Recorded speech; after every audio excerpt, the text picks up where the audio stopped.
عمل کا ہو جذبہ عطا یا الہی، عمل کا ہو جذبہ عطا یا الہی۔ الحمدللہ رب العالمین والصلاة والسلام علی سید الانبیاء والمرسلین، اما بعد فاعوذ باللہ من الشیطان الرجیم، بسم اللہ الرحمن الرحیم۔ الصلاة والسلام علیک یا رسول اللہ وعلی آلک واصحابک یا حبیب اللہ۔ الصلاة والسلام علیک یا نبی اللہ وعلی آلک واصحابک یا نور اللہ۔ تمام ناظرین کو سلسلہ فیضان اسلام میں مرحبا کہتا ہوں۔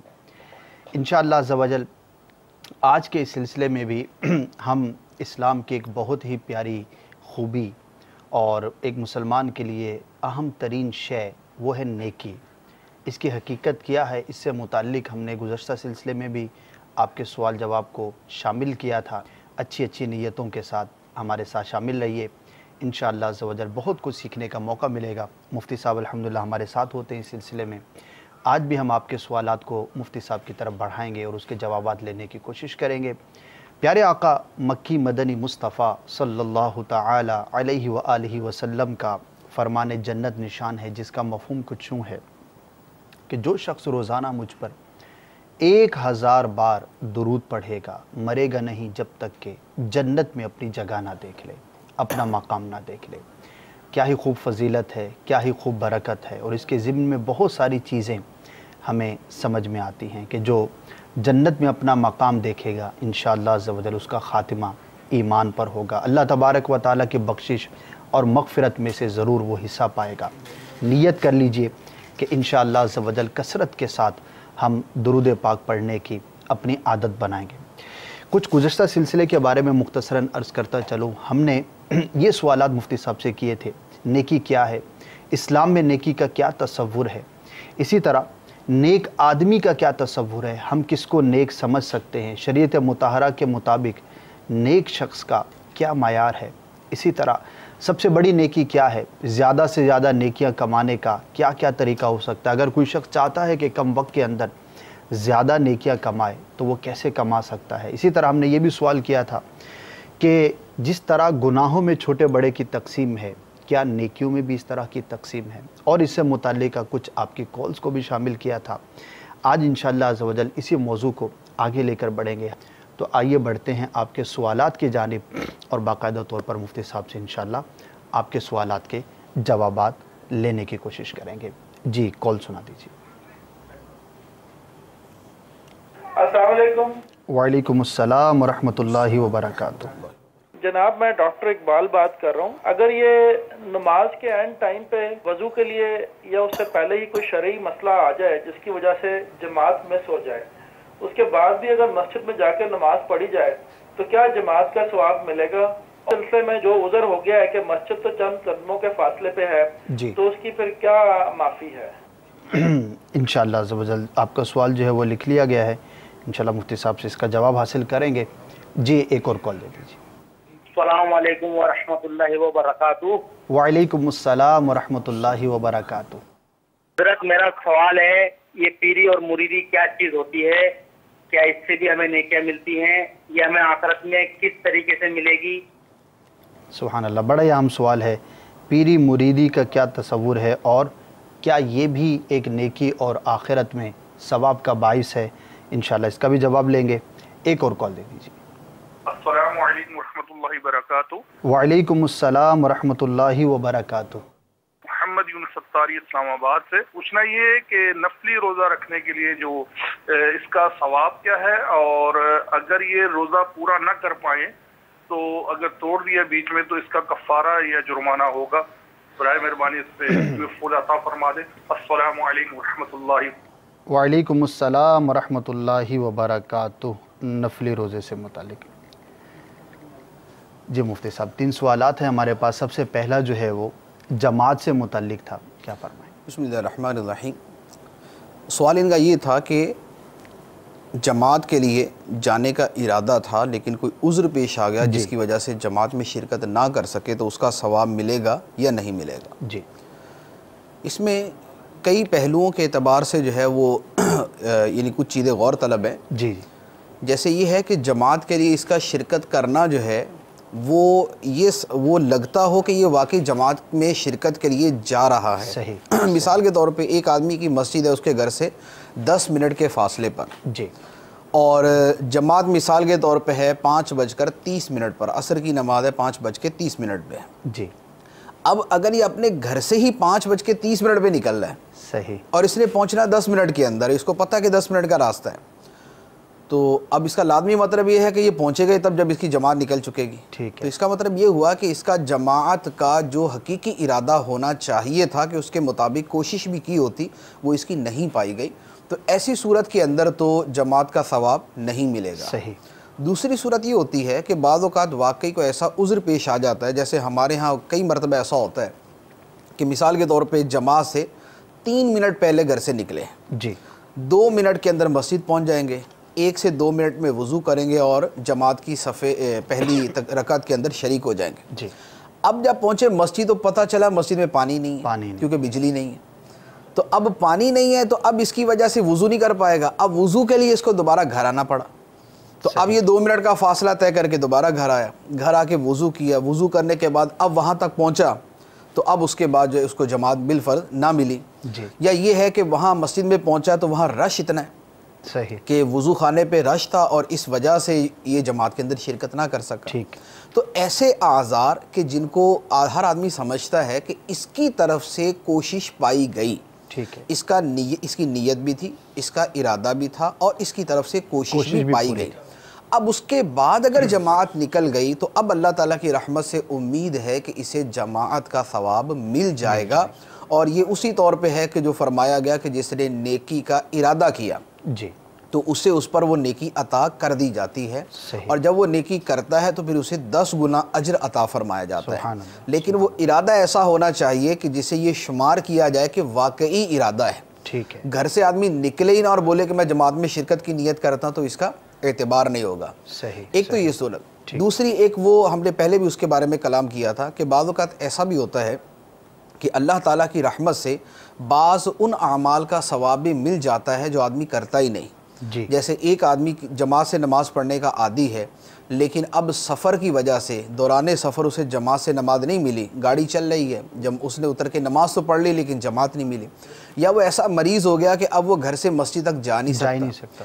ایسی صورت کے اندر حدیث مبارک میں صراحتاً فرما دیا گیا کہ ان کو اسی طرح کا اجر ملتا ہے جس طرح کے اصل عمل کرنے والے کو اجر ملتا ہے. صحیح. تو یہ صورت ہے کہ عذر واقعی پیش آ گیا اور نیت اس کی سچی تھی, کوشش اس نے کی, اس کے باوجود وہ عمل نہیں کر پایا تو اسے ثواب مل جائے گا. ورنہ یہ ہے کہ پھر جیسی صورت حال ہوگی اس کے مطابق ہی کہا جا سکتا ہے. صحیح. جی مفتی صاحب, دوسرا سوال تھا پیری مریدی بھی کیا نیکی ہے اور اس پر بھی کل بروز قیامت اجر کی صورت ہے؟ دیکھیں, پیری مریدی بیسیکلی تو 2 چیزیں ہیں. جی, پیری اور ہے, مریدی اور ہے. صحیح. یعنی پیر جو ہے وہ پیر کے کام کرتا ہے, مرید کے کام کرتا ہے. لیکن عام طور پہ سوال کا مقصد ہوتا ہے کہ مرید ہونا بھی کوئی ثواب کا کام ہے یا نہیں, لیکن حقیقتاً دونوں پہلو جدا جدا ہے. ٹھیک.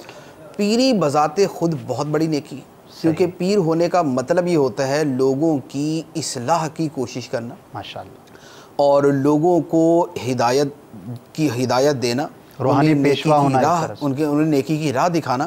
کیونکہ اردو میں یہ لفظ پیر ہے, عربی کے اندر اس کے لیے لفظ مرشد آتا ہے. مرشد کا مطلب ہوتا ہے ارشاد کرنے والا. ارشاد سے مراد ہوتا ہے راہ دکھانے والا, رشد و ہدایت کی راہ پر چلانے والا. صحیح. تو لہذا پیر کے عمل کو دیکھ کر یا اس کی گفتگو کے ذریعے یا اس کی صحبت کی برکت سے اس کے جتنے مرید اس کے راستے پر چلتے ہیں ان تمام کا ثواب جو ہے وہ اصل پیر کو جو ہے وہ ملتا ہے. ماشاءاللہ. دوسرا جو اصل سوال ہے مریدی کے بارے میں, تو مرید ہونا جو ہے اس کا ثواب کیا ہے یا اس کی فضیلت کیا ہے, یہ پیری مریدی انشاءاللہ ہم ایک پورا ٹاپک رکھ کر اس پر کلام کریں گے, اس کے پہلوؤں پر. ضرور. خلاصتاً میں عرض کرتا ہوں کہ مرید ہونے کے اندر اصل کیا ہوتا ہے, دل کی عقیدت ہوتی ہے کسی نیک پرہیزگار صالح آدمی کے ساتھ, جس کے اندر دیگر شرائط بھی پائی جاتی ہیں پیر بننے کی. تو جامع شرائط پیر کے ساتھ جو دل کا اعتقاد ہوتا ہے بیسیکلی اسی کو ارادت کہتے ہیں. جیسے ہمارے عام الفاظ کے اندر بھی ہوتا ہے نا کہ یہ بڑا آپ کا ارادت مند ہے. تو یہ ارادت مندی اور یہ اعتقاد, یہ حسن اعتقاد جو ہے اسی کا نام مریدی ہوتا ہے. اور اس کو ایک باقاعدہ جو ہے ایک بیعت کے ذریعے مستحکم کا لیا جاتا ہے یا اسے جو ہے وجود میں لایا جاتا ہے یا اس کا اظہار کیا جاتا ہے۔ تو اب یہ جو نیک لوگوں کے ساتھ، صالحین کے ساتھ محبت رکھنا ہے، یہ بذات خود بہت بڑی نیکی ہے، بہت بڑی عبادت ہے۔ حدیث مبارک کے اندر ہے کہ آدمی قیامت کے دن اسی کے ساتھ ہوگا جس کے ساتھ وہ محبت کرتا ہوگا۔ المرء مع من احبہ، آدمی اسی کے ساتھ ہوگا جس کے ساتھ وہ محبت کرتا ہوگا۔ تو اب صالحین کے ساتھ محبت ہے، پیر کے ساتھ محبت ہے، پیر نیک ہے، صالح ہے، متقی ہے، تو اس کی محبت کی وجہ سے قیامت کے دن اسی کا ساتھ نصیب ہوگا اور اسی کے ساتھ حشر ہوگا۔ تو ایک تو یہ بہت بڑی فضیلت۔ دوسرا یہ ہوتا ہے کہ مرید ایسا ہو ہی نہیں سکتا جسے پیر سے محبت نہ ہو۔ صحیح، ایسا تو مرید نہیں نہ ہو سکتا جیسے پیر سے محبت نہ ہو، یعنی محبت جو ہے یہ پیری مریدی کا ایک جزو لازم یعنی تقریباً ہوتا ہے، بلکہ اسی کا نام ہی پیری مرید ہونا ہوتا ہے۔ اب یہ جو محبت ہے، یہ محبت کسی دنیاوی مفاد کے لیے نہیں ہوتی کہ اس سے کوئی پیسے نہیں لینے ہوتے، اس سے کوئی دنیاوی نفع نہیں اٹھانا ہوتا، اس سے یہ محبت خالصتاً اللہ کی رضا کے لیے ہوتی ہے۔ صحیح، اور اللہ کی رضا کے لیے محبت کرنا یہ عظیم ترین نیکیوں میں سے ایک نیکی ہے، یعنی یہ وہ نیکی ہے جس پر کثیر حدیث مبارکہ ہیں۔ جیسے معروف حدیث مبارک ہے کہ جس شخص کے اندر 3 چیزیں پائی گئیں اس نے ایمان کی مٹھاس کو پا لیا۔ ماشاءاللہ۔ اور ایمان کی مٹھاس کو پانے کی جو 3 چیزیں ہیں اس میں ایک شے یہ ہے کہ کسی سے اللہ کے لیے محبت کرنا، نفرت کرے، بغض رکھے تو اللہ کے لیے، تو یہ اللہ کے لیے محبت کرنا اتنی بڑی نیکی۔ اسی طرح اور حدیث مبارک قیامت کے دن نور کے منبروں پر ہوں گے تو پوچھا جائے گا یہ کون ہے، تو جواب ملے گا یہ وہ لوگ ہیں جو اللہ کی خاطر ایک دوسرے سے محبت کرتے ہیں۔ تو اللہ کی خاطر محبت کرنا جو ہے یہ بھی اس مرید بننے کے اندر ایک بہت بڑا فیکٹر ہوتا ہے۔ تیسرا یہ ہوتا ہے کہ آدمی اپنی اصلاح کے لیے مرید بنتا ہے۔ صحیح، مرید بننے کا مقصد یہ ہوتا ہے کہ راہ آخرت پر چل پڑے، نیکیوں کے راستے پر چل پڑے، تو یہ اپنی اصلاح کے لیے کوشش کرنا یہ بذات خود بہت بڑی نیکی ہے۔ تو یوں جو ہے اس طرح پیری بہت ساری فضائل اور کئی پہلوؤں سے نیکیوں کا مجموعہ کیا جا سکتا ہے۔ ماشاءاللہ ماشاءاللہ۔ انشاءاللہ اس کو بھی ایک خاص ٹاپک کے اندر اس کو جیسا کہ آپ نے فرمایا انشاءاللہ تفصیل کے ساتھ جو ڈسکس کریں گے۔ آخری سوال تھا ہمارے سائل محترم کا نفلی روزے سے متعلق کہ نفلی روزے کا ثواب کیا ہے اور اگر کسی نے توڑ دیا تو اس کا کفارہ کیا ہے۔ نفلی روزے کا جو ثواب ہے یہ تو مختلف روزوں کے اعتبار سے مختلف ہے۔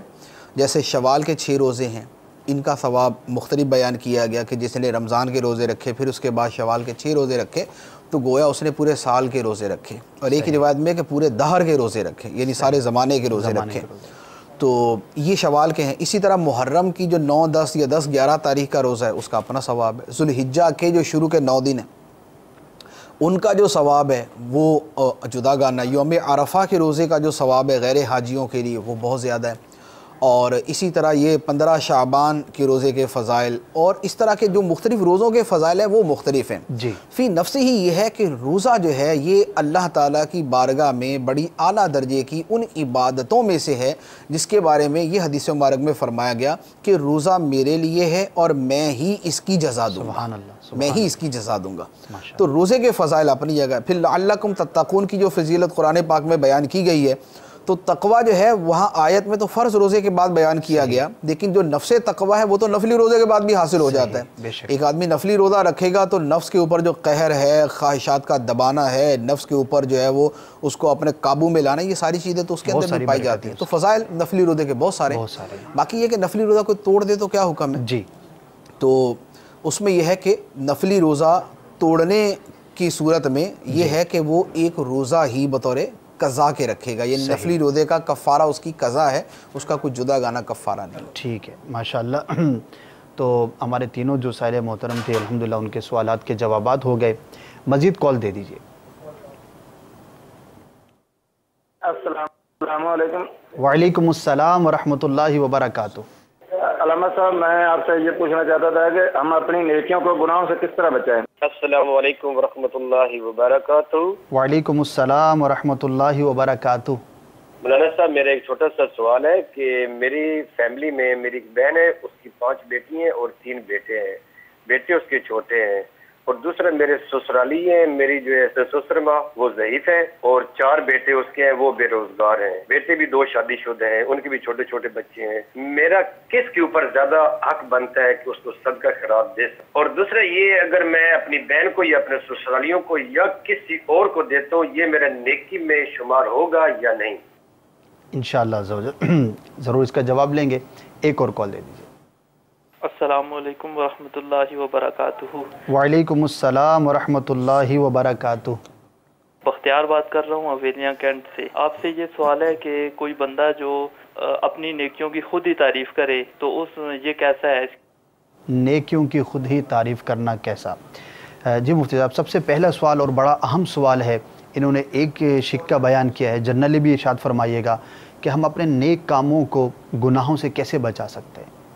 اصل میں 2 چیزیں ہیں، ایک ہے نیک کاموں کو گناہوں سے بچانا، اور دوسرا ہے خود گناہوں سے بچنا۔ جی، اصل تو ہوتا ہے خود گناہوں سے بچنا۔ جی، نیکی تو بذات خود نیکی ہوتی ہے، اس کو گناہ سے بچانا جو ہے وہ ایک یعنی تھوڑا سا ہٹ کے امر ہے، لیکن یوں کہہ سکتے ہیں کہ جیسے بعض نیکیاں ایسی ہوتی ہیں کہ جن میں گناہ کی صورت ہو سکتی ہے، جیسے نماز کی مثال، جیسے نماز کی مثال ہے کہ مثال کے طور پہ نماز کے اندر بہت سارے کام وہ ہیں جو مکروہ تحریمی ہیں۔ جی، کہ نماز کے اندر جو ہے اگر کوئی شخص یا اپنی انگلیاں چٹخاتا ہے یا یہ اس طریقے سے تشمیق جسے کہتے ہیں یہ کرتا ہے، ریا جیسے یا ریاکاری، یہ تو یعنی وہ بڑے بڑے دوسرے میٹر ہو گئے نا، لیکن وہ کہ بذات خود جس کا اس عبادت کے ساتھ ہی تعلق ہے، ٹھیک ہے، یعنی ریاکاری تو ہر کام میں ہی آ سکتی ہے، روزے میں بھی ہو سکتی، دیگر کاموں میں بھی، لیکن یہ کہ نماز کے اندر انگلیاں چٹخانا ہے یا آسمان کی طرف دیکھنا ہے یا سجدے کے اندر دونوں کلائیاں جو ہے زمین کے اوپر بچھا دینا ہے، یہ وہ ہے کہ جو گناہ نماز کے اندر ہی ہیں، یعنی نماز کو ان گناہوں سے بچایا جائے گا۔ ٹھیک ہے،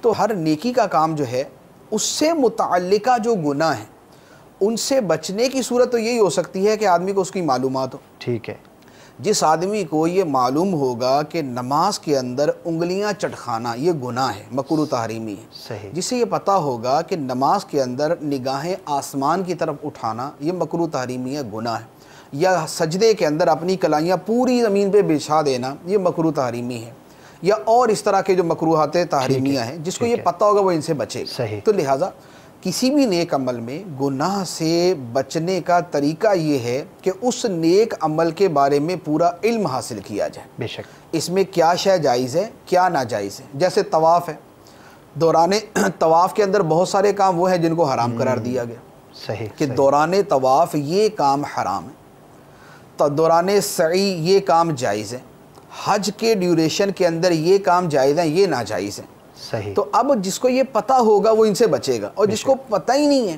اس کا بڑا قوی امکان ہے کہ وہ ان گناہوں کے اندر پڑ جائے۔ ایک آدمی ایک شے کو ناجائز نہیں سمجھتا لیکن اس کے باوجود اس کے اندر وہ پڑ سکتا ہے۔ تو لہٰذا پہلے نمبر پر تو یہ ہے کہ نیکی کا جو بھی کام ہے اس کے بارے میں وہ پوری معلومات رکھے کہ اس میں یہ کام جائز ہے یہ ناجائز ہے، ایک تو یہ۔ دوسرے نمبر پر یہ ہے کہ وہ جو جرنل چیزیں ہیں کہ جو نیکیوں کے لیے نقصان دہ ہیں، جیسے آپ نے ریاکاری کی بات کی، تو اس کے بارے میں معلومات، ریاکاری ہے یا حب جاہ جو ہے یہ ریاکاری تک پہنچا دیتی ہے، یا طلب شہرت جو ہے یہ ریاکاری تک پہنچا دیتی ہے، تو ان چیزوں کے بارے میں وہ معلومات رکھے اور ان کے احکام اور تفصیلات جانے، تو آدمی اپنی نیکیوں کو گناہوں سے یا ضائع ہونے سے بچا سکتا ہے۔ اب یہ ہے کہ آدمی خود اپنے آپ کو گناہوں سے بچائے تو وہ پھر ایک پورا چیپٹر ہے، پورا ایک باب ہے، اس کی اپنی ساری مباحث ہو جائیں گے۔ مصعب، دوسرا جو سوال تھا، انہوں نے کچھ اپنے رشتہ داروں کا تذکرہ کیا، اپنی ہمشیرہ کا اور اس کے بچوں کا تذکرہ کیا، اسی طرح سسرالی رشتہ داروں کا تذکرہ کیا۔ اب یہ خیر خواہی کرنا چاہتے ہوں گے، کسی بھی طرح سے صدقے کے ذریعے کسی بھی طرح سے مدد کرنا چاہتے ہیں۔ واقعی بڑا اہم سوال ہوتا ہے کہ اب دونوں طرف ضرورت مند سمجھ میں آ رہے ہیں، اب میں یہ چاہتا ہوں کہ میں وہاں پہ خرچ کروں یا وہ کام کروں جہاں میرے لیے ثواب زیادہ ہو، تو خاص اس میٹر میں ہم کیسے کیٹیگرائز کر سکتے ہیں؟ دیکھیں اس میں 2 چیزوں پہ مدار ہے، ایک تو یہ ہوتا ہے کہ جہاں حاجت زیادہ ہے، ٹھیک ہے، اب مثال کے طور پہ انہوں نے ایک طرف کہا کہ میری ہمشیرہ ہیں، سسٹر ہیں، اور ان کے گھر کے معاملات ہیں، ان کی بچیاں ہیں، بچے ہیں، 3 بیٹے 5 بیٹی ہیں، دوسری طرف ان کے سسرالی رشتہ دار۔ جی، پہلے نمبر پر تو یہ دیکھا جائے گا کہ ضرورت کہاں پر زیادہ ہے۔ صحیح، ایک کے گھر کے اندر تو کھانے کے فاقے پڑے ہوئے ہیں، صحیح، کہ اس بیچارے کو کھانے کو بھی نہیں مل رہا، تو اب وہاں حاجت بہت بڑی ہے۔ ٹھیک ہے. دوسری طرف یہ ہے کہ ان کے بچوں کی روزانہ ڈیمانڈ ہوتی ہے کہ بھئی ہمارے پڑوسی پھل کھاتے تو ہم نے بھی کھانے ہیں, وہ آئس کریم کھاتے تو ہم نے بھی کھانی. ٹھیک ہے. تو اب یہ ہے کہ ان کو ان کی پسند کا لقمہ کھلانا ثواب کا کام. ثواب کا کام. اب پسند کا اب ادھر جو خدمت کرنی ہے یا جو خرچ کرنا ہے وہ ہے ان کی خواہش کو پورا کرنا. ٹھیک ہے. اور ادھر ہے ان کی حاجت و ضرورت کو پورا کرنا. بیسک نیڈ ہے. تو جہاں پر بیسک نیڈز ہوں گی اس کو ترجیح دی جائے گی, خواہ وہ سسرالی رشتہ دار ہوں, خواہ وہ ان کے سگے یہ اپنے محارم وغیرہ کا رشتہ ہو. پہلے نمبر پر تو یہ تقسیم ہے. دوسرے نمبر پر یہ ہے کہ اب دونوں کی حاجت برابر ہے کہ ان کو بھی مثال کے طور پہ عید پہ کپڑے سلوانے, ان کو بھی عید پہ کپڑے سلوانے. اس میں یہ ہے کہ جہاں تک ہو سکے دونوں طرفوں کی رعایت کرنا کہ اس طرف اتنا خرچ کرے جس پر وہ بھی خوش ہو جائیں, دوسری طرف اتنا خرچ کرے جس پر وہ بھی خوش ہو جائیں. صحیح. تو اگر دونوں طرف کی رعایت کر سکتا ہے تو پھر دونوں طرف کی رعایت کرے. تیسرا یہ ہے کہ ایک ہی طرف دے سکتا ہے, صحیح, یا اپنی سسٹر کو دے گا یا اپنے سسرالیوں کو دے گا. تو اب اس کے اندر پھر جو ہمشیرہ ہے, جو بہن ہے, اس کا حق مقدم ہے کیونکہ یہ ہیں ذی رحم محرم. صحیح. یہ محارم اصلیہ ہے, نسبیہ ہے, ذی رحم محرم ہے, قریبی ہے, یہ زیادہ قریب ہے. سسرالیوں میں بھی کئیوں سے جو رشتہ ہوتا ہے وہ محرم کا ہی ہو جاتا ہے, جیسے سسر ہے اور یا ساس ہے, اس سے رشتہ تو وہی بن جاتا ہے حرمت مصاہرت والا. لیکن جو ذی رحم محرم ہے, نسبی جن کے ساتھ رشتہ ہے, یہ مقدم ہے. تو لہذا اب اس صورت کے اندر پھر ان پر خرچ کریں. جیسے مثال کے طور پہ ایک آدمی کا باپ بھی محتاج ہے اور اس کی بہن بھی محتاج ہے تو وہ اپنے باپ پہ خرچ کرے گا کہ باپ مقدم ہے.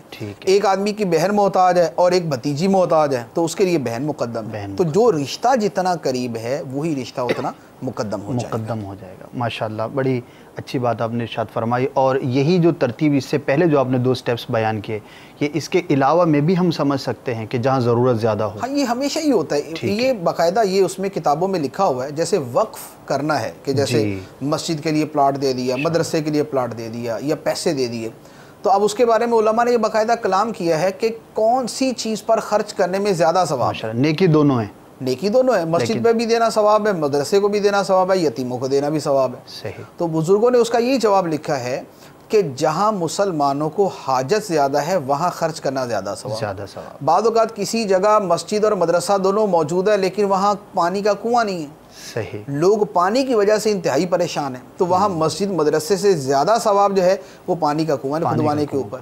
جہاں پر کوئی اور حاجت ہوگی وہاں پر کوئی اور کوئی علاقہ ایسا تھا کہ جہاں کے لوگ سیلاب کی وجہ سے بالکل جو ہے نا وہ تباہ ہو گئے, اب ان کی مسجدیں بھی گری, ان کے مکان بھی گر گئے. تو اب مسجد بھی اس علاقے میں چاہیے اور اس علاقے کے اندر گھر بھی چاہیے. لیکن بات یہ ہے کہ لوگ مسجد کی جگہ تو گزارا کر لیں گے کہ نماز تو میدان کے اندر بھی پڑھ لیں گے. صحیح. لیکن اپنے بہو بیٹیوں کے ساتھ یا اپنے بچوں کے ساتھ وہ میدان کے اندر رات کو سو نہیں سکتے. صحیح. وہ اپنی زندگی نہیں گزار سکتے. تو جہاں پر بالکل اس طرح کی تباہی مچ جائے وہاں پر لوگوں کو گھر مہیا کرنا یہ سب سے پہلے یہ مقدم ہوگا. نماز کسی بھی 4 دیواری کی وہ بنا لیں گے, وہاں نماز پڑھتے رہیں گے, لیکن گھر اس طرح نہیں چل سکتے, لہذا وہاں پر گھر بنانا مقدم ہوگا. تو یہ نیکیوں کے اندر کہ جہاں حاجت اور ضرورت زیادہ ہے اس سے مقدم کیا جائے, یہ ہر جگہ اس کا خیال رکھا ہے. ماشاءاللہ. آخری سوال تھا کہ اپنی نیکی کا خود تذکرہ کرنا کیسا؟ ہاں, اس میں ان کا جو سوال ہے وہ ہے اپنی نیکی کی تعریف کرنا کیسا. تو اب یہ 2 چیزیں بن جائیں گی, ایک ہے نیکی کا تذکرہ کرنا, ایک ہے اس کی تعریف کرنا. تذکرہ کرنے کا مطلب ہوتا ہے نیکی کا اظہار کرنا. ایک آدمی مثال کے طور پہ نفلی روزے رکھتا ہے, اب وہ اگر لوگوں کے سامنے بول دیتا ہے کہ میں نے فلاں دن روزہ رکھا تھا یا میں روزے رکھتا ہوں, یا وہ نوافل پڑھتا ہے یا اذکار کرتا ہے یا اس کے خاص معمولات ہیں سونے سے پہلے کے اٹھنے کے بعد کے, ان کا وہ تذکرہ کرتا ہے. اس کی تو بہت ساری صورتیں ہیں اچھی اور جواز کی. ٹھیک ہے. منع کی صورت صرف جو ہے وہ یہ ہے کہ یا تو آدمی ریاکاری کے طور پہ بیان کرے, تو منع ہے. ایک آدمی تہجد پڑھتا ہے اور ریاکاری کے طور پہ لوگوں کو بتاتا ہے, یعنی لوگ اسے تہجد گزار سمجھے, نیک سمجھے, تو یہ صورت ناجائز. ایک آدمی اس لیے یہ لوگوں کو بیان کرتا ہے کہ لوگ اس کی تعریف کریں, تو طلب تعریف جو ہے یعنی حب جاہ جس کو کہتے ہیں یہ ایک مذموم ہے. حب شہرت جو ہے یہ ایک مذموم چیز ہے. تو لہذا اس طور پر اگر نیکی کا اظہار ہے تو پھر تو وہ منع ہے. ٹھیک ہے. لیکن اچھی نیت کے ساتھ بھی اظہار ہو سکتا ہے. اچھی نیت میں یہ ہو سکتا ہے کہ اس کی اچھی نیت یہ ہے, مثال کے طور پہ پیر ہے, پیر اپنے مریدوں کے سامنے اپنے اعمال کا اس نیت سے اظہار کرتا ہے کہ ان کو ترغیب ملے کہ یار ہمارے پیر صاحب یہ کرتے نا ہم بھی کریں، ہمیں بھی کرنا چاہیے. تو اور یہ عام طور پہ یہ پیری مریدی کا رشتہ ایسا ہوتا ہے کہ مریدوں کو یہ طلب ہوتی ہے یار ہمارے پیر صاحب جو کرتے ہیں نا ہم نے بھی کرنا ہے. صحیح. تو اب یہ جو محبت ہے اور ایسی صورت کے اندر جو اظہار ہے، یہ نیکیوں کا اظہار بذات خود بھی نیکی ہے. یعنی نیکیوں کا اظہار امر مباح نہیں رہے گا، بلکہ اچھی نیت کے ساتھ یہ بذات خود نیکی بن جائے گا کہ اس کے بتانے سے لوگ جتنے عمل کریں گے ان سب کا ثواب بھی اس کو ملے. نتیجتاً بہت اچھی ہے. اسی طرح استاد ہے اپنے شاگردوں کے سامنے اپنے مطالعے کا تذکرہ کرتا ہے کہ میں نے اتنی کتابیں پڑھی یا میں یہ کتابیں پڑھتا ہوں یا آج کل میں یہ پڑھ رہا ہوں. اور اس بتانے کا مقصد یہ ہے کہ طلبہ بھی وہ کتابیں پڑھیں، ان کے اندر مطالعے کا شوق پیدا ہو. تو یہ ایک اچھی نیت ہے، اس کو ثواب ملے گا.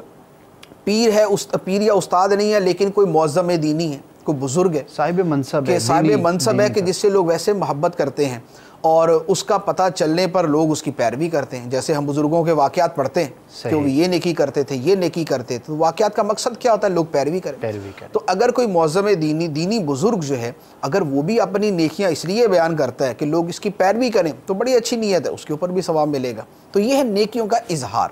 منع ہے جب ریاکاری ہو، منع ہے جب حب جاہ ہو، منع ہے جب طلب شہرت، اور جب لوگوں کی ترغیب کا بیان مقصود ہو یا کوئی بعض اوقات تہمت کی صورت ہوتی ہے تو ازالہ تہمت کے لیے بھی آدمی اپنی نیکی بیان کرتا ہے کہ لوگ سمجھے کہ یار یہ بے عمل نہیں ہے، یہ عمل کرتا ہے، تو پھر جائز. اب ہے نیکیوں کی تعریف کرنا. تعریف کرنے کا جو میٹر ہے یہ تو بہرحال اس کے تو مجھے کوئی صورت نہیں سمجھ آ رہی کہ اس کی بھی اجازت کی صورت ہو کہ آدمی اپنی نیکیوں کی تعریف کرے. یعنی ایک تو یہ ہے کہ ایک آدمی نے تہجد پڑھی اور وہ بتاتا ہے کہ میں نے تہجد پڑھی، اور ایک یہ ہے کہ اس کے ساتھ یہ بولتا ہے کہ میں نے تہجد پڑھی تھی اور بہت خشوع و خضوع کے ساتھ پڑھی تھی اور اول تا آخر میری توجہ ادھر ادھر نہیں ہوئی. تو یہ جو ہے نا یہ تعریف کرنا اس کی جو ہے یہ تھوڑا سا ذرا مشکل معاملہ ہے، ممانعت کی طرف زیادہ جاتا ہے. ہو سکتا ہے اس میں بھی اچھی نیت کے ساتھ اس میں بھی کوئی پہلو نکل عمومی طور پر وہ بھی ہو سکتا ہے، لیکن عمومی طور پہ نیکی کی تعریف کرنے کو لوگ بھی مذموم سمجھتے ہیں. اس میں تو اچھے بھلے کہ معتقد بھی اس سے غیر معتقد ہو جائیں گے کہ اپنی نیکیاں تو چلو ذکر کرنے کا مطلب سمجھ آتا ہے، ان کی تعریف کرنے کا کیا مطلب سمجھ آتا ہے. ماشاءاللہ، جزاک اللہ خیرہ مفتی صاحب. مفتی صاحب پچھلا جو ہم نے سلسلہ کیا تھا تو اس میں ایک بڑی جنرل گفتگو کی گئی تھی کہ بڑی نیکی کیا ہے، تو آپ نے اس کی وضاحت فرمائی تھی. پھر ہم نے اپنے اسلام بھائیوں کو بھیجا تھا کہ آپ عوام کے پاس جائیں، ہمارے ناظرین ہو سکتے ہیں ان میں سے بعض ہوں، یا ایک جنرل کنسیپٹ کیا ہے لوگوں کے ذہن کے اندر.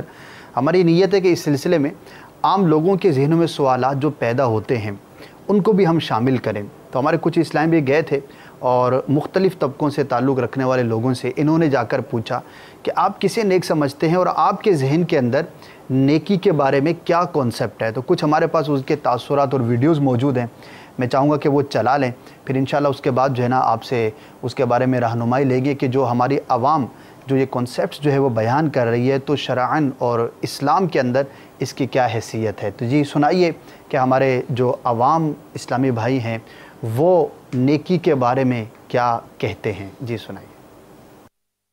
نیک آدمی وہ ہے جو انسان کی بھلائی کرے اور نیکی کے راستے میں دعوتیں دے اور نماز کی پابندی کرے.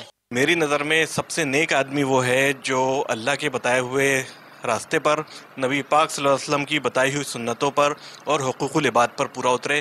وہ سب سے بڑا نیک آدمی ہے. اور سب سے بڑی نیکی میری نظر میں یہ ہے کہ ہمارے رشتہ داروں میں، ہمارے ملنے ملانے والوں میں، جان پہچان والوں میں جو کہ کم آمدنی والے لوگ ہوتے ہیں، جو کہ اپنی ضروریات اور اپنی جو حاجتیں ہیں وہ بآسانی پوری نہیں کر سکتے، تو ان ایسے لوگوں کو ہم ان کی حاجت پوری کریں، ان کو یہ کہ جو ان کی ضروریات ہیں وہ پوری کریں، ان کو اچھے کھانے کھلائیں، ان کے بچوں کی ضروریات پوری کریں، کپڑے وغیرہ ان کے پورے کریں. تو میری نظر میں سب سے بڑی نیکی یہ ہے کہ ہم ان لوگوں کی حاجتوں کا خیال رکھیں. میری نظر میں نیک بندہ وہ ہے جو حج کر کے آتا ہے اور حضور اکرم صلی اللہ علیہ وسلم کی سنتوں پہ عمل کرتا ہے اور حقوق العباد کا خیال کرتا ہے. میری نظر میں نیک انسان وہ ہے جو اللہ اور اس کے رسول کے بتائے ہوئے احکامات پر چلے. اور میری نظر میں نیکی والدین کی خدمت سے بڑی کوئی نیکی نہیں. اگر آپ نے والدین کی صحیح طریقے سے خدمت کی اور تو وہ میں سمجھتا ہوں کہ آپ کو دنیا میں بھی اور آخرت میں بھی اس کا جو ہے اجر ملے گا. اس سے آپ کو دنیا میں بھی سکون ملے گا اور آخرت میں بھی سکون ملے گا. یہ ایک ایسی چیز ہے کہ جو نہیں کرتے ہیں پھر جب بعد میں ان کو احساس ہوتا ہے تو وہ تڑپ جاتے ہیں. تو خدا را والدین کی خدمت کرنا ایک بہت بڑی نیکی ہے. اس پر عمل کرنے کی کوشش کیجیے اور اپنی زندگی اور آخرت کو پرسکون بنائیے. نیک آدمی وہ ہوتا ہے جو اللہ سے ڈرتا ہو اور اپنے فرائض اور واجبات پورے کرتا ہو، رشتہ داروں سے قطع تعلق نہ کرتا ہو اور اس کے حلال کماتا ہو. اور میری نظر میں سب سے بڑی نیکی یہ ہے کہ جو قدرت رکھنے کے باوجود بھی بدلہ نہ لے، مطلب معاف کر دینے والا. میری نظر میں سب سے بڑی نیکی یتیم اور مسکین بچوں کا سہارا بننا ہے، اور میری نظر میں سب سے نیک انسان وہی ہے جو یتیم اور مسکین بچوں کا سہارا بنے اور ان کے ساتھ شفقت سے پیش آئے.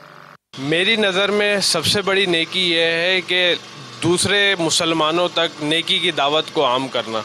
اگر ہم سرکار مدینہ صلی اللہ علیہ وسلم کے اس بتائے ہوئے کام پہ لگ جائیں تو انشاءاللہ عز و جل ہمارے معاشرے کے اندر برائیاں بھی ختم ہوں گی، اور پھر کوئی شخص ایسا نہیں رہے گا جو دوسروں کی خدمت کرنے والا نہ ہو. کیونکہ ہر شخص جب نیک ہو جائے گا تو نیکی کی دعوت کی وجہ سے، نیک ہونے کی وجہ سے، اور نیکی کرنا بھی آسان ہو جائے گی، اور پھر برائیاں جو ہیں وہ ختم ہو جائیں گی، جس کی وجہ سے ہمیں ہمارے معاشرے کے اندر نیک ہی نیک لوگ موجود ہوں گے اور برائی کا خاتمہ ہو جائے گا.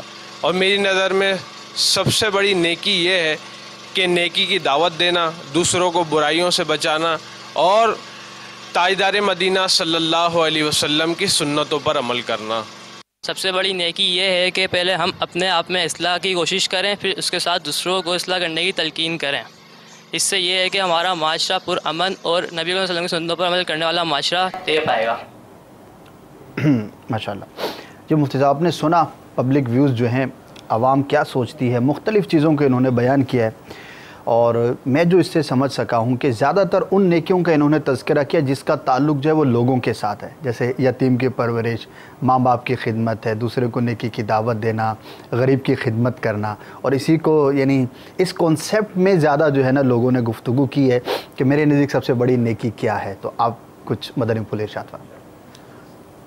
اس میں بھی وہی ہے کہ بیسیکلی تو اس کا تعلق یوں کہہ لیں کہ نیکیوں کی دو قسمیں ہیں جی. ایک حقوق اللہ ہیں، ایک حقوق العباد ہیں. صحیح. اب ان کی آگے پھر ان میں کون کسی صورت کس پر ترجیح رکھتی ہے یہ پھر ایک لمبا ٹاپک ہے. لیکن جو کچھ انہوں نے کہا وہ ایک جنرل ویوز تو ہیں. وہ نیکی کی دعوت تھی، بعد نے نماز کا، حقوق العباد، لوگوں کا بھلا کرنا، حج کرنا، سنتوں پر عمل، والدین کی خدمت، یتیم و مسکین کا سہارا بننا، یہ ساری چیزیں. دو چیزیں جو ہیں، تین چیزیں یہ بنیادی طور پہ سمجھنے کی ہیں اس طرح کے تمام معاملات میں. جی. پہلا تو یہ ہے، حقوق اللہ کی اہمیت اپنی جگہ ہے اور حقوق العباد کی اہمیت اپنی جگہ. ٹھیک ہے. یہ ہرگز نہیں ہونا چاہیے کہ کوئی آدمی ایک طرح کے حقوق میں مشغولیت کی وجہ سے دوسری طرف کے حقوق کو ضائع کر دے. بڑی امپورٹنٹ بات کیا مفتی صاحب، تھوڑا سا انٹرپٹ کروں گا یہاں اسی سے متعلق کہ بعض لوگ اتنے پختہ ہوتے ہیں ایک کانسیپٹ پر جو آپ فرما رہے ہیں کہ وہ کہتے ہیں کہ بس یہی نیکی ہے، اور اس سے ہٹ کر جو ہے نا وہ مطلب ان کے نزدیک جب گفتگو ہوتی ہے تو گویا کہ اس کی اتنی زیادہ اہمیت نہیں ہوتی. یہ اب سے نہیں ہے، یہ ہمیشہ سے ہی ہوتا ہے. اچھا. اور یہ تب ہوتا ہے کہ جب آدمی اپنی عقل کو جو ہے وہ حاکم بنا لیتا ہے، یعنی اپنی عقل کے فیصلے پر چلتا ہے نا. کہ ایک آدمی نے اپنے ذہن سے یہ سمجھ لیا کہ بھئی یہ نیکی جو ہے نا یہ سب سے بڑی اور مجھے یہی کرنی ہے. اب ہمارے دینی تعلیمات یا اسلام کی روح سے یا قرآن و حدیث کی روح سے افضل، بہتر، اعلیٰ، اولیٰ کس کو قرار دیا گیا ہے، وہ اس کو نہیں دیکھتا، صرف اپنے جو ہے وہ ایک جنرل اپنے پوائنٹ آف ویو کو جو ہے وہ اپنے سامنے رکھتا ہے. تو یہ پھر غلطی کا شکار ہوتے ہیں، اور یہ ہمیشہ سے لوگ ہوتے آئے. صحیح. یہ اس صورت میں کہہ رہا ہوں کہ جب ایک آدمی یہ کہے کہ جو نیکی میں کہہ رہا ہوں نا یہی سب سے بہتر ہے، ایک تو یہ ہوتا ہے. دوسرا یہ ہوتا ہے، ایک اور چیز بھی ہوتی، ایک آدمی یہ نہیں کہہ رہا ہوتا کہ جو میں نیکی کر رہا ہوں یہ تمام نیکیوں سے بڑھ کر ہے. اس کا ذوق بیسیکلی اس نیکی میں ہوتا ہے. اس کا شوق، اس کی لگن، اس کے حالات یا جو بھی ہے اس کو تعلق اس سے زیادہ ہو جاتا ہے۔ اب اس صورت کے اندر وہ یہ تو کہہ سکتا ہے کہ مجھے یہ نیکی بذات خود زیادہ پسند ہے، صحیح، مجھے مزہ آتا ہے، مجھے اس میں مزہ آتا ہے، میں یہ زیادہ کرتا ہوں۔ اب آپ نے دیکھا ہوگا بعض لوگ وہ ہیں کہ جن کو نماز کے ساتھ بڑا لگاؤ ہوتا ہے، وہ نوافل یعنی فرض نماز تو اپنی جگہ ہونی ہے، نوافل کا ذوق، رمضان کے اندر بھی تراویح، تہجد، اوابین، اشراق، چاشت، اور اس کے علاوہ فارغ ہوتے تو نفل پڑھنا شروع کر دیتے ہیں۔ جیسے آپ کو بزرگان دین کی سیرت کے اندر بھی ایسا ملتا ہے نا کہ ساری رات نفل پڑھتے رہے، تو اب ان کا نفل کا ذوق ہوتا ہے۔ تو اب وہ نفل کا ذوق یوں ہے کہ ان کا دل اس میں زیادہ لگتا ہے، ان کو تسکین اس کے اندر زیادہ ملتی ہے، لہذا وہ والی نیکی کرتے ہیں۔ لیکن یہ نہیں کہہ سکتے کہ نفلی نماز پڑھنا یہ دیگر تمام عبادتوں سے افضل ہے، ایسا نہیں۔ ہر اس کی اور جو صورتیں ہیں وہ میں آگے عرض کرتا ہوں، ٹھیک ہے۔ اچھا، اسی طرح بعض لوگوں کا ذوق روزوں کا ہوتا ہے، بکثرت روزہ رکھتے ہیں تو ان کا روزے ہی کا ذوق ہوتا ہے۔ اب ان کا ذوق ہے، یہ نہیں کہہ سکتے کہ نفلی روزہ سب سے افضل عبادت ہے۔ اسی طرح بعض کا درود شریف کا، بعض کا تلاوت کا بڑا ذوق ہوتا ہے، بعض کا ذکر اللہ کا ذوق ہوتا ہے، تو یہ حقوق اللہ میں ہو گیا۔ بعض کا پھر حقوق العباد کے اعتبار سے ذہن زیادہ ہوتا ہے کہ کوئی یتیموں کو لے کے بیٹھ جاتا ہے، کوئی ان پڑھ بچوں کی ایجوکیشن کے لیے کوشش کرنا شروع کر دیتا ہے، کوئی غربت کے خاتمے کے لیے کوشش کرتا ہے، علاج معالجے کے لیے بڑا، کوئی علاج معالجے کے اندر چلا جاتا ہے۔ جیسے اب یہ تھیلیسیمیا کے جو ہے نا وہ علاج کے لیے بہت سارے لوگ کوشش کرتے ہیں، کینسر کے لیے لوگوں نے ہاسپٹل بنا دیے، شوگر کے مریضوں کے لیے لوگوں نے ہاسپٹل بنا دیے۔ تو کیا ہوتا ہے کہ ان کے ساتھ ایک جذباتی وابستگی ہوتی کسی وجہ سے، اس لیے ان کو تسکین اس میں ملتی ہے۔ جیسے ایک آدمی کی والدہ کا انتقال ہوا مثال کے طور پہ کہ شوگر کے اندر، اس نے کہا یار مجھے شوگر کا ہاسپٹل بنانا ہے، شوگر کے علاج کے لیے ہاسپٹل بنا۔ اس کو ہر وہ مریض جس کو شوگر سے شفا ملتی ہے اس کو اس سے تسکین ملتی ہے، گویا کہ اس کا پرسنل میٹر ہو گیا، اس کا پرسنل میٹر ہو گیا۔ تو یہ نیکی، کسی بھی نیکی کے ساتھ محبت ہو جانا تو بہت اچھی بات ہے، ماشاءاللہ، کسی بھی نیکی کے ساتھ ہو جانا۔ اچھا، اسی طرح بعض لوگوں کو نیکی کی دعوت کے ساتھ محبت، ان کو بقیہ تمام اعمال سے زیادہ ذوق، لگاؤ اور توجہ اسی کی طرف ہوتی ہے، تو یہ افضل نیکیوں میں سے بھی ہے، ذوق کی تسکین بھی ہے، فوائد بھی اس کے بہت سارے ہیں، لیکن یہ نہیں کہہ سکتے کہ سب سے افضل نیکی یہی ہے، ایسا نہیں ہے۔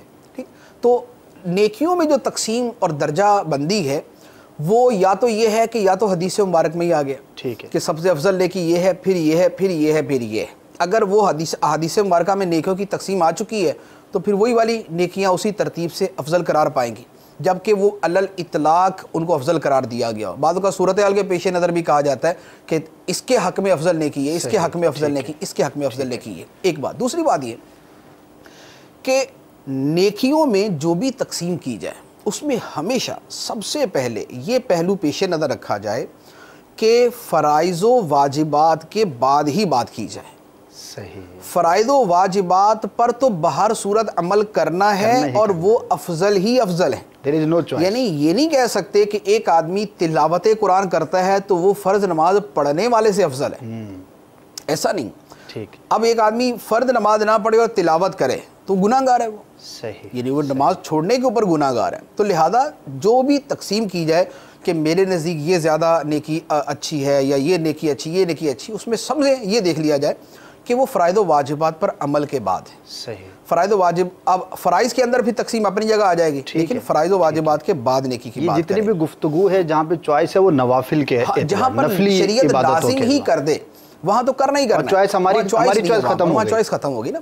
اچھا، تیسری بات یہ ہے بعض اوقات نیکیاں لوگوں کے اعتبار سے مختلف ہو جاتی ہیں، یعنی یہ ہو سکتا ہے کہ آپ کے حق میں یہ نیکی افضل ہے، میرے حق میں یہ نیکی افضل ہے، اس آدمی کے حق میں وہ نیکی افضل ہے۔ اب وہ کیسے؟ مثلا ایک عالم ہے، عالم کے لیے سب سے افضل نیکی ہے شرعی مسائل لوگوں کو سکھانا، اس کے لیے سب سے افضل نیکی یہی ہے۔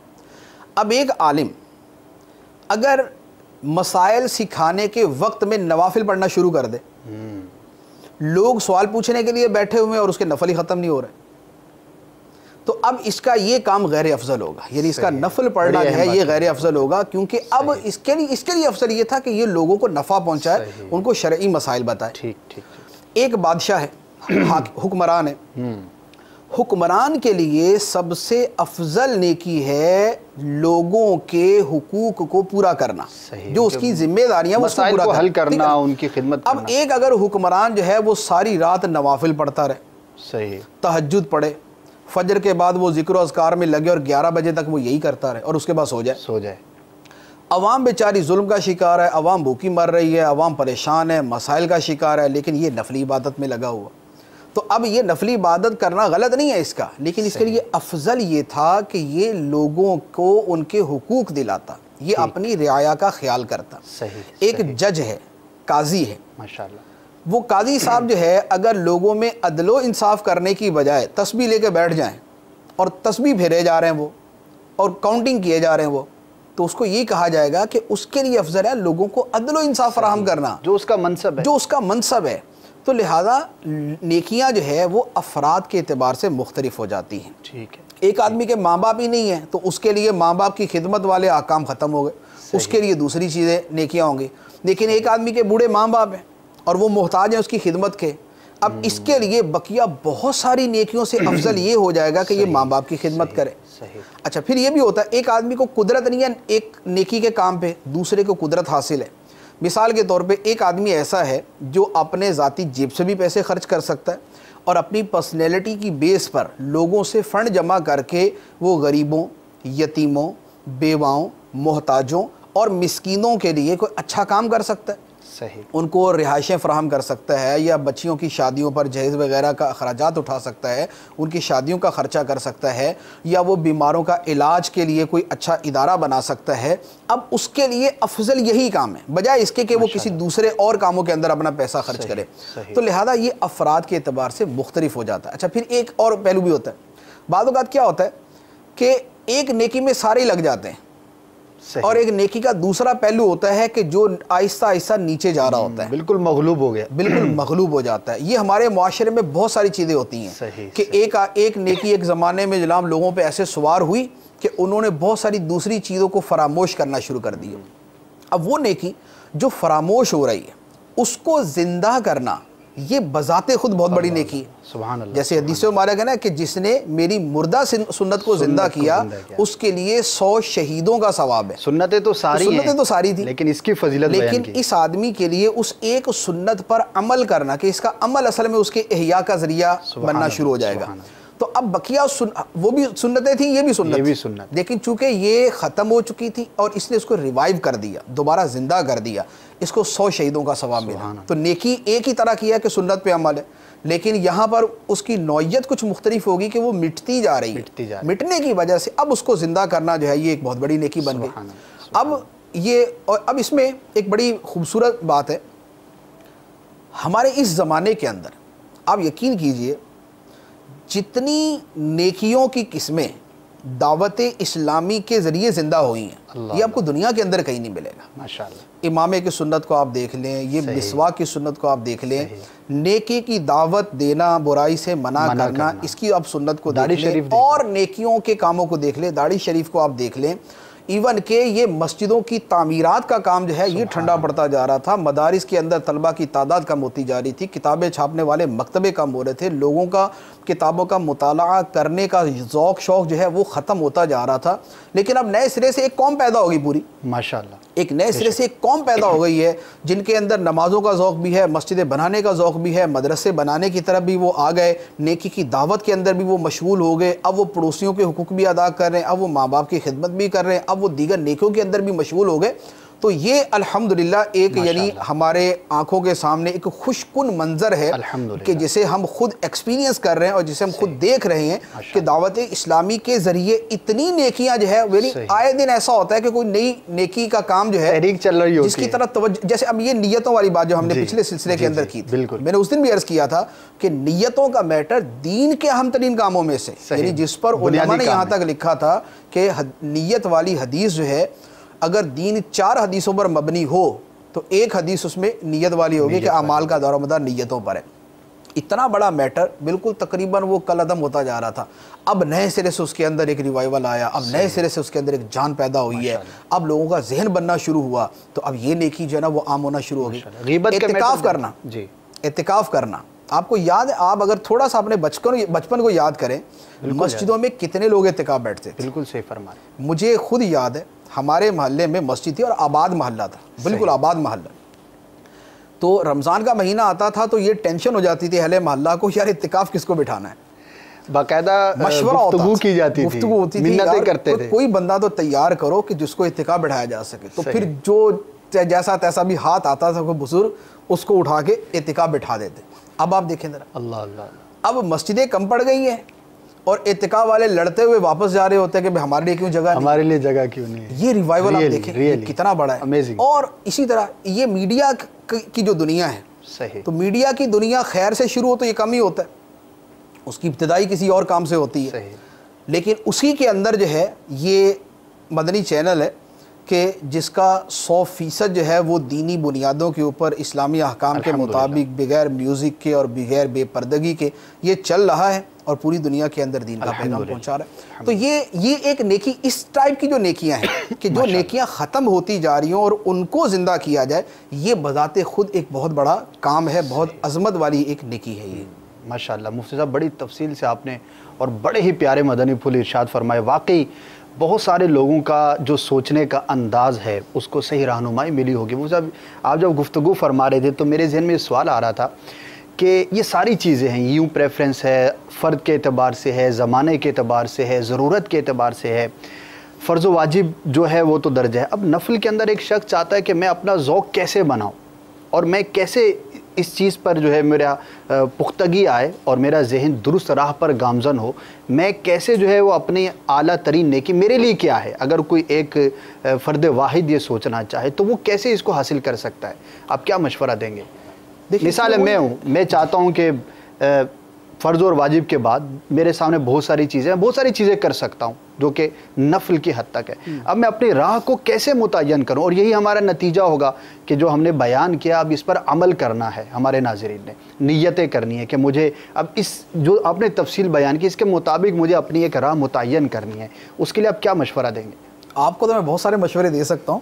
جنرلی میں عرض کرتا ہوں کہ کوئی بھی شخص جو یہ چاہتا ہے کہ میں افضل نیکیاں کروں، اس میں نے یہ پہلے بھی اس دن بھی ہماری بات ہوئی تھی تو میں نے عرض کیا تھا کہ پہلے نمبر پر تو یہ ہے کہ جو فرائض و واجبات ہیں ان کا وہ 100% عامل ہو، جو اس پر فرض اس پر واجب ہے اس پر 100% عامل ہو، اور وہ جو اس نے عمل کرنا ہے وہ علی وجہ الکمال ہو، یعنی جیسے اچھے سے اچھے انداز میں عمل کیا جا سکتا ہے ویسے کرے.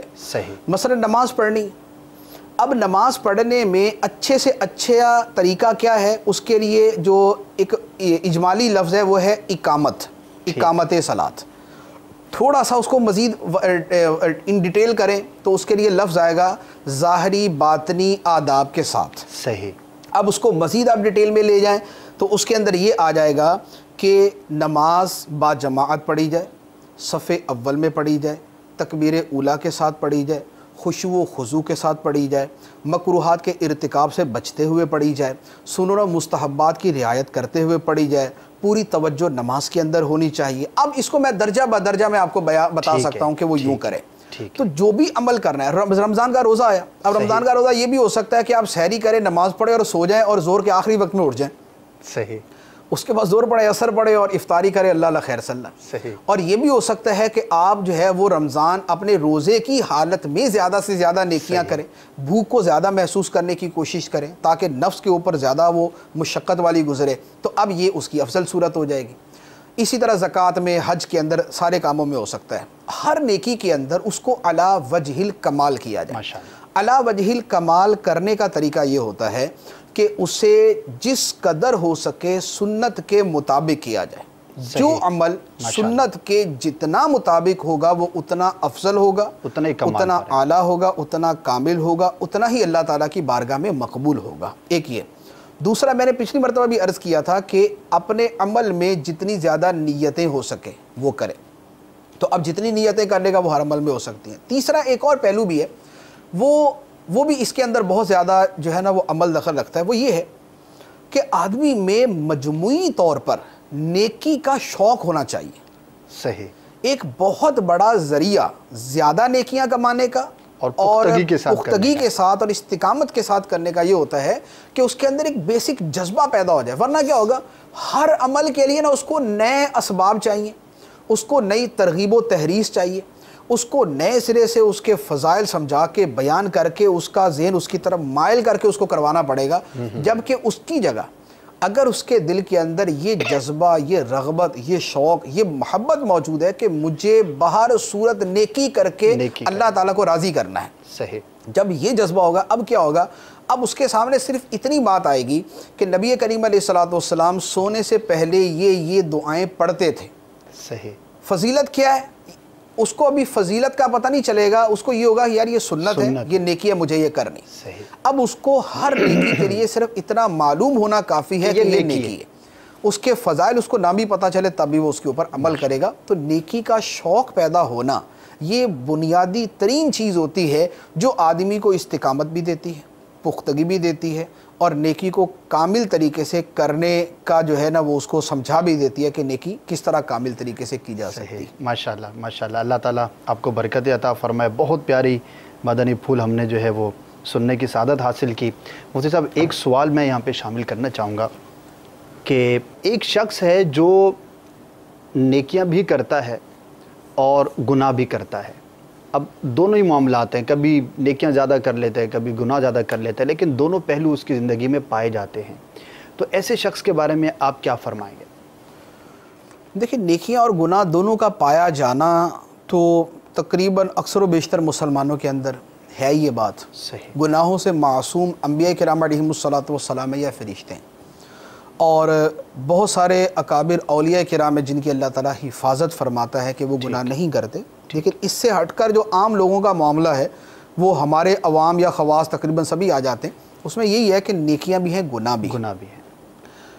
اور ان کے لیے کیا ہے, اللہ تعالیٰ نے قرآن پاک کے اندر بیان فرمایا وَآخَرُونَ اعْتَرَفُوا بِذُنُوبِهِمْ, کہ کچھ دوسرے وہ ہیں جنہوں نے اپنے گناہوں کا اعتراف کیا کہ یہ گناہ کرتے ہیں.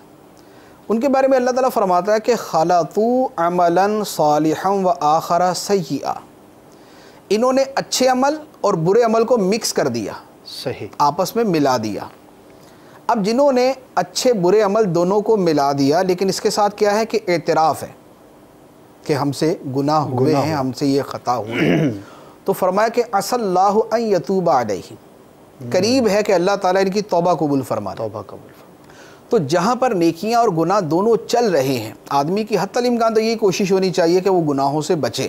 لیکن گناہ قصدن ہو جائے یا بلا قصد ہو جائے, آمدن ہو جائے یا خطاً ہو جائے, اس سے نفس کی غلبے کی وجہ سے ہو جائے, شیطان کے وسوسے کی وجہ سے ہو جائے, ماحول کے اس کی ترغیب کی وجہ سے ہو جائے, بہرحال جس وجہ سے بھی ہو گناہ, تو اب اس کے لیے اللہ تعالیٰ نے توبہ کا راستہ رکھا ہے. اور اسی کے بارے میں قرآن پاک کے اندر فرمایا گیا قُلْ يَا عِبَادِيَ الَّذِينَ أَسْرَفُوا عَلَىٰ أَنفُسِهِمْ لَا تَقْنَطُوا مِن رَحْمَةِ اللَّهِ إِنَّ اللَّهَ يَغْفِرُ الذُّنُوبَ جَمِيعًا إِنَّهُ هُوَ الْغَفُورُ الرَّحِيمُ, کہ اے محبوب علیہ السلام آپ لوگوں سے فرما دیں کہ اے میرے بندو, جنہوں نے اپنی جانوں پر ظلم کیا, گناہ کیا, تم اللہ کی رحمت سے مایوس نہ ہو, بے شک اللہ تعالیٰ سارے گناہوں کو معاف فرما دے گا. تو رحمت الہی سے جو ہے وہ مایوس نہیں ہونا چاہیے. آدمی توبہ کرے اور توبہ کر کے اللہ تعالیٰ سے اپنے گناہوں کے معاملے میں جو ہے وہ یعنی جو ہے وہ مایوس نہ ہو, امید رکھے. اسی طرح قرآن پاک کی آیتیں مبارکہ وَتُوبُوا إِلَى اللَّهِ جَمِيعًا أَيُّهَا الْمُؤْمِنُونَ لَعَلَّكُمْ تُفْلِحُونَ, اے مومنو تم سب مل کر اللہ کی طرف رجوع کرو, سب مل کر اللہ کی طرف توبہ کرو تاکہ تم فلاح پا جاؤ.